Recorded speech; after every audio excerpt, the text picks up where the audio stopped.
Hi everyone, this is Ano Rocky and great to be back to World Vision's Noche Buena Gift Giving. So I think pang-apat na beses ko na yata maka-join dito sa activities niyo. And glad na taon-taon nagkakaroon kayo ng ganitong activities. And last time po, di ba yung nagluto, yung kanang spaghetti? Yes, oh, you were there. Yes, baka nito yung nanalo. Amazing.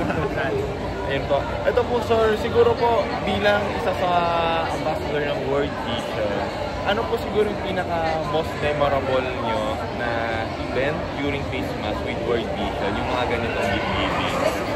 Sachi yun. Si Sachi muna. I think for me, I think the best moment for me is one playing games with the kids because that's where I get to really interact with them and it's just so fun. See their smiles on their faces.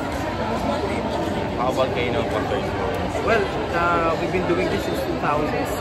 So, ang dami mong makikita na iba-ibang klase ng distribution na ginagawa namin Luzon, Visayas, and Mindanao.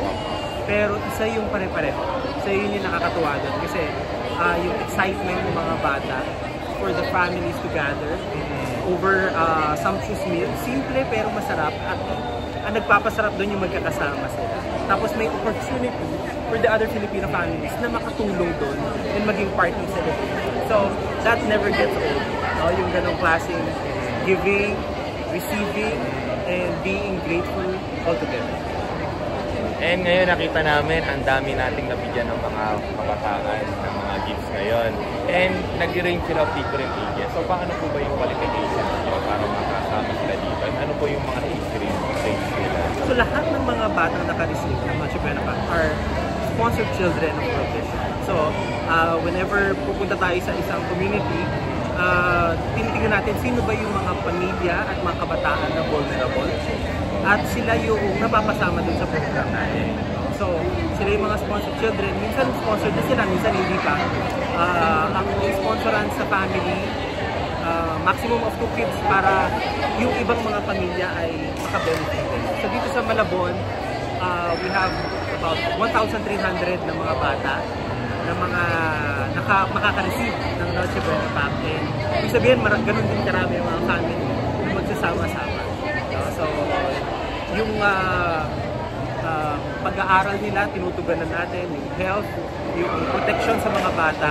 So, itong Noche Buena parang tinatahi niya. No? And it's supposed to give hope. It's supposed to give encouragement para dun sa mga bata. No? Na dahil sa mensahe ng Pasko, meron silang pag-asa. Every Christmas, iba-iba po yung activities na nakita namin with World Vision. In the next season po ba, ano pa yung mga plan nyo aside from gift giving? Kasi last time, di ba, may mga Noche Buena, may mga luto. Tapos parang dati, may pa-contest pa di ba? May mga, pagandahan talaga ng luto ng spaghetti. Nag-join din ako doon So, sa mga upcoming Christmas po, ano pa yung mga iniisip niyo po siguro na activities for them? Actually, yung mga ideas na to, dinaantay din namin yung mga kabataan, yung mga nakita natin mga barangay Children's Association dito. Kasi yung mga ideas nila, no, parang yung batch nila Zachi, mga generation nila, iba-iba, very creative.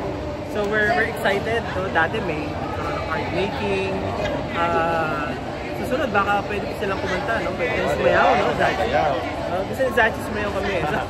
Siguro yung iba nag-TikTok na, di ba? May mga ganun, di ba? So the options, unlimited.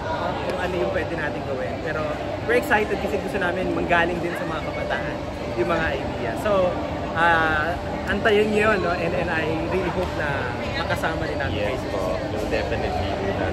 So yun po, thank you Sir Jun and thank you Sachi for another gift giving din. And marami tayong natuwang mga kabataan.